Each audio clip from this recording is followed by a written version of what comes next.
Yeah. So technically, the other part that I forgot to mention is that it's a free education in Sri Lanka. So, for example, once you pass the grade 12 exam, when you go to the public universities, it's a free education from the Sri Lankan system. It's still the same situation in public universities. So that cut, cuts quite a bit of a burden on the parents and the students themselves about financing your education. Right.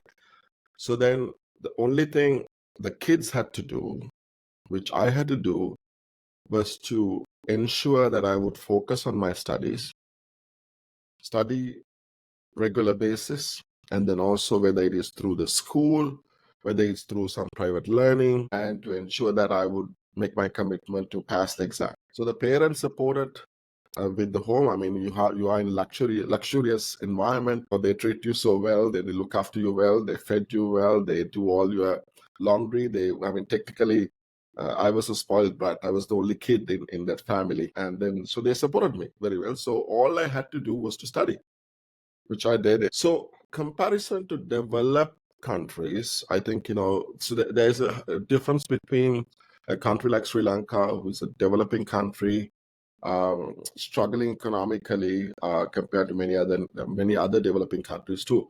But then if you look at countries like here, that where we are, some of the kids get away from their homes when they are 18, when they're 17, 18. They've been just thrown out, right?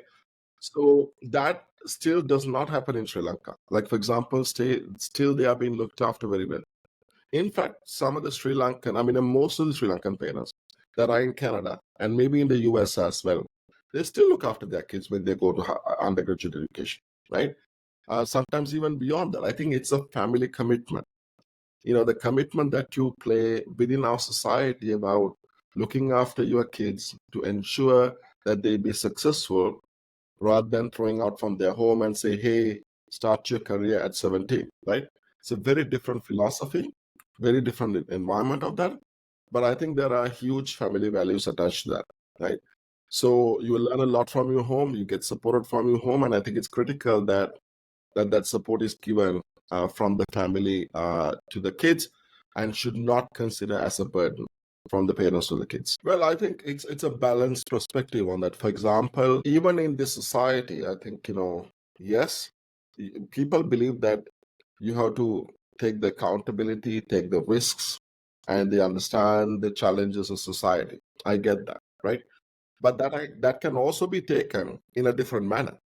So I'm a huge believer of supporting children as the parents supporting children. I'm in that camp because I've seen great examples of a family bond that goes a long period of time. That's really critical. I think as immigrants, it's also very critical on that because I always say that as an immigrant, you will bring your values and traditions and cultures to these nations, right? You amalgamate with the values and cultures from these nations. I think you can enjoy the best of both, right? But the key is not about asking your kid to go and work part-time, make money, finance your own education. That's great. I mean, they'll learn great things. They'll understand about the values of carrying on your life, but they can also do the same thing when they've been supported by parents so that they can use that time to enhance their career beyond studies to be providing your leadership activities, right? You can learn other things about being a leader. You can do volunteer work. You can actually ensuring that you can pay attention to other things so that you learn the values and cultures and the risks, managing risks in your society so that you could actually be a more comprehensive person, right?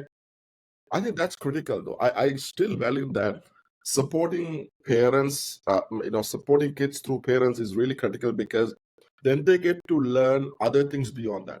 There are kids who don't take that opportunity, and I feel sympathizes for them, right? But those who really want to take that advantage of that ecosystem developed through their home, at the same time, the opportunities that you will come across, I think that will make them very successful people. I've seen various examples.